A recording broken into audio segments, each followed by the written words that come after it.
जब एक साधु को जगन्नाथ मंदिर में जाने से रोका गया, फिर जो वहां चमत्कार हुआ उसे देखकर आपके रोंगटे खड़े हो जाएंगे और जगन्नाथ मंदिर के उन रहस्यों के बारे में आपको बताएंगे जिसे सुनकर आपके पैरों तले जमीन खिसक जाएगी।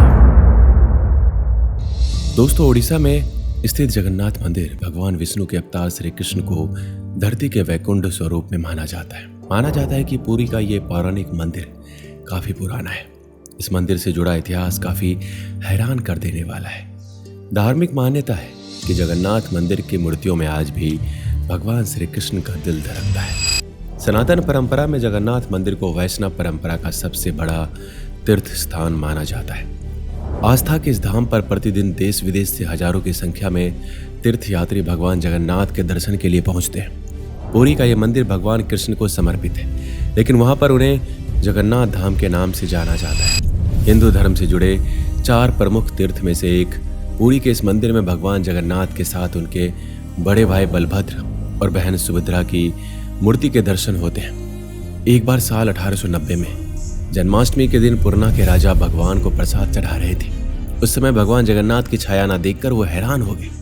कुछ लोग सोचने लगे कि भगवान जगन्नाथ भोजन नहीं कर रहे। तभी नगर के सभी लोगों ने पूरे दिन भगवान जगन्नाथ के लिए कई तरह के भोजन तैयार कराए, लेकिन इसके बाद भी भगवान जगन्नाथ की परछाई नहीं दिखी। इस घटना को देखकर राजा ने निश्चय कर लिया कि जब तक वो इस घटना के पीछे की वजह नहीं जान लेंगे, वो भी भोजन नहीं करेंगे। राजा ने वहीं मंदिर में बैठकर भगवान की परछाई दिखने का इंतजार किया। भूखे बैठे राजा की आंख लग गई और इसके बाद भगवान जगन्नाथ ने राजा को सपने में दर्शन दिए और बताया कि मैं मंदिर में नहीं हूँ, मैं एक गरीब भक्त की कुटिया में भोजन करने गया था, इसलिए मेरी परछाई नहीं दिख रही थी। इस घटना के बाद जब दोबारा भगवान जगन्नाथ को भोग लगाया गया तो उनकी परछाई साफ दिखने लगी। ऐसा कहते हैं कि आज भी जगन्नाथपुरी में जब भी पंडित जगन्नाथ जी को प्रसाद चढ़ाते हैं तो उनकी हथेली में जल रखते हैं। उस समय उनकी परछाई हथेली में रखे उस पानी में साफ दिखाई देती है। परछाई दिखने पर ही माना जाता है कि भगवान जगन्नाथ ने भोग स्वीकार कर लिया है। ये बात है उस समय की जब मंदिर का निर्माण नहीं हुआ था। वहां बहुत ही ज्यादा अकाल पड़ा था, जिस वजह से राजा परेशान हो गए। उस समय के राजा इंद्रद्युम्न के सपने में भगवान विष्णु आए। भगवान विष्णु ने कहा कि हमारा एक मंदिर बनवाकर वहां एक मूर्ति स्थापित करो, जिसके बाद सब कुछ ठीक हो जाएगा। राजा ने मंदिर बनवा दिया और भगवान विष्णु से मंदिर में विराजमान होने के लिए कहा। भगवान ने कहा कि तुम मेरी मूर्ति बनाने के लिए समुद्र में तैर रहे पेड़ का बड़ा टुकड़ा उठाकर लाओ, जो द्वारका से समुद्र में तैरकर पुरी आ रहा है। राजा के सेवकों ने उस पेड़ के टुकड़े को तो ढूंढ लिया, लेकिन सब लोग मिलकर भी उस पेड़ को नहीं उठा पाए। तब राजा को समझ आ गया कि नील माधव के अनन्य विश्ववसु की ही सहायता लेनी पड़ेगी। जब वह विश्ववसी भारी भरकम लकड़ी को उठाकर मंदिर तक ले आए। अब बारी थी लकड़ी से भगवान की मूर्ति गढ़ने की। राजा के कारीगरों ने लाख कोशिश कर ली, लेकिन कोई भी लकड़ी में एक छेनी तक भी नहीं लगा सका। तब तीनों लोग के कुशल कारीगर भगवान विश्वकर्मा एक बूढ़े व्यक्ति का रूप धारण कर आए। उन्होंने राजा को कहा कि वो नील माधव की मूर्ति बना सकते हैं, लेकिन साथ ही उन्होंने अपनी शर्त भी रखी कि वो 21 दिन में मूर्ति बनाएंगे और अकेले में बनाएंगे। कोई उनको बनाते हुए नहीं देख सकता। उनकी शर्त मान ली गई। लोगों को आरी, छेनी, हथौड़े की आवाज आती रही। राजा इंद्रद्युम्न की रानी गुंडीचा अपने को रोक नहीं पाई। वह दरवाजे के पास गई। उसे कोई आवाज सुनाई नहीं दी। वह घबरा गई। उसे लगा बूढ़ा कारीगर मर गया है। उसने राजा को इसकी सूचना दी। अंदर से कोई आवाज सुनाई नहीं दे रही थी, तो राजा को भी ऐसा ही लगा। सभी शर्तों और चेतावनियों को दरकिनार करते हुए राजा ने कमरे का दरवाजा खोलने का आदेश दिया। जैसे ही कमरा खोला गया, बूढ़ा व्यक्ति गायब था और उसमें 3 अधूरी मूर्तियां पड़ी मिली। भगवान नील माधव और उनके भाई के छोटे छोटे हाथ बने थे, लेकिन उनकी टांगे नहीं, जबकि सुभद्रा के हाथ पांव बनाए ही नहीं गए थे।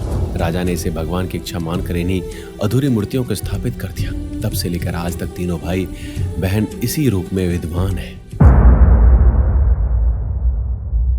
अब दोस्तों, आप सभी को एक ऐसी चमत्कारी घटना हम आपको बताएंगे।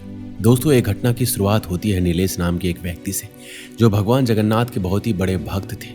उनके हाल ही में सरकारी नौकरी लगी थी और वह भगवान जगन्नाथ के दर्शन करना चाहते थे। लेकिन जब वह भगवान जगन्नाथ मंदिर पहुंचे, वहां एक वीआईपी पर्सन मंदिर में भगवान जगन्नाथ की आरती कर रहे थे, जिस वजह से मंदिर के अंदर किसी को जाने की परमिशन नहीं थी। सभी श्रद्धालु को मंदिर के बाहर ही रोक दिया गया, जिस वजह से नीलेश को बहुत ही ज्यादा गुस्सा आया, क्योंकि ये मंदिर सभी के लिए बराबर है और मंदिर में भेदभाव नहीं होना चाहिए। उसी वक्त एक बहुत ही पौराणिक दिव्य साधु आए। भगवान जगन्नाथ के दर्शन करने के लिए। वह दिव्य साधु काफी बूढ़े नजर आ रहे थे और वह भगवान श्री कृष्ण का जाप कर रहे थे। उन साधु बाबा का कहना था कि मुझे अंदर जाने दीजिए, मैं भगवान जगन्नाथ का दर्शन करना चाहता हूँ और मैं बहुत ही थका हुआ हूँ। मैं भुवनेश्वर से पैदल यात्रा करके यहाँ तक पहुँचा हूँ, मैं प्रभु का दर्शन करना चाहता हूँ। तब वहाँ के गार्ड ने वही बात उस साधु महाराज को भी बताई। उस साधु महाराज जिद कर रहे थे अंदर जाने के लिए।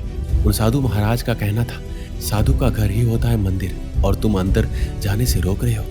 तभी वहाँ के गार्ड ने उस बाबा को पकड़ के बाहर कर दिया, क्योंकि वह वीआईपी आदमी ने बोला था कि कोई भी पूजा में अड़चन ना डाले। इसके बाद उस बाबा ने कहा कि मुझे बाहर करके अच्छा नहीं किया, बहुत बड़ी अनिष्ट होने वाली है। जिसके बाद वह बाबा एक कोने में जाकर चुपचाप ध्यान अवस्था में जाकर बैठ गए। तभी कुछ देर बाद एक ऐसी घटना घटी जिसके बाद सभी के रोंगटे खड़े हो गए। जो वीआईपी आदमी मंदिर के अंदर पूजा कर रहे थे, उसके फोन में एक कॉल आया कि उसके बिजनेस में बहुत ही बड़ा घाटा हुआ है। और तभी एक दूसरा कॉल आया कि उनके बेटे की बहुत ही ज्यादा तबीयत खराब हो गई है और उस कंपनी में इतना लॉस हुआ है कि वह बंद होने के कगार पर आ गया था। वह तुरंत ही वह आरती छोड़कर मंदिर से बाहर आया और बहुत ही ज्यादा परेशान हो गया था। जब वह गार्ड से ये बात बताई तो उसने कहा कि यहाँ पर कुछ देर पहले एक दिव्य साधु महाराज आए थे जो अंदर जाने की जिद कर रहे थे। मैंने आपके आदेश से उसको अंदर जाने नहीं दिया। उस साधु ने बोला है कि बहुत ही बड़ी अनिष्ट होने वाली है। ये बोल के वह बाबा ध्यान अवस्था में कोने में जाकर बैठ गए। ये सुनते ही वह रोते रोते उस साधु के पास पहुंचे और उनके चरणों में गिरकर माफी मांगने लगे। जिसके बाद वह साधु महाराज हंसते हुए माफ कर दिया। जिसके बाद धीरे धीरे सब ठीक हो गया। उसके बाद से जगन्नाथ मंदिर में सभी श्रद्धालु जाने लगे और कुछ ही देर बाद वह साधु वहां से चले गए। दोस्तों, एक बार सच्चे दिल से जरूर लिखिएगा, जय जगन्नाथ। और ये घटना हमें भेजी थी नीलेश जी ने। नीलेश जी को धन्यवाद। मिलते हैं अगली वीडियो में, अपना ख्याल रखिएगा।